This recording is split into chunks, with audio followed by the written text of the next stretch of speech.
সবাই ভাবে মেয়েরা খুব নরম হয়, একটু কষ্ট পেলেই ভেঙে পড়ে। কিন্তু কেউ জানে না মেয়েরা ভাঙে না, ওরা চুপ করে শক্ত হয়ে যায়।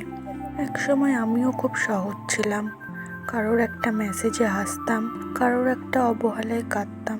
ভেবেছিলাম ভালোবাসা মানেই সব সহ্য করা, নিজেকে ছোট করে হলেও সম্পর্কটাকে বাঁচানো। কিন্তু একদিন বুঝলাম আমি সবসময় চেষ্টা করি, আর সে শুধু সুবিধা নিচ্ছে। সেদিন আমি ঝগড়া করিনি, কান্নাও করিনি, শুধু চুপ করে নিজেকে বলেছিলাম, যে আমাকে সহজভাবে পায় সে আমাকে হারানোর ভয়ও পায় না। তারপর থেকে আমি বদলে গেলাম। আমি আর রাত জেগে কারো রিপ্লাইয়ের অপেক্ষা করি না। আমি আর নিজের মূল্য প্রমাণ করতে যাই না, কারণ যে সত্যি মূল্য দেয় সে প্রমাণ চায় না। হ্যাঁ, কষ্ট হয়েছিল, খুব হয়েছিল, কিন্তু সেই কষ্টই আমাকে শিখিয়েছে নিজেকে আগে ভালোবাসতে। এখন আমি কারোর জীবনের অপশন না, আমি নিজের জীবনের প্রায়োরিটি।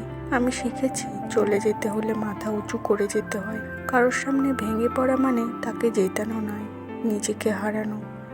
আজ আমি একা, কিন্তু দুর্বল না, কারণ আমি জানি আমি কারো ছায়া না, আমি নিজেই আলো।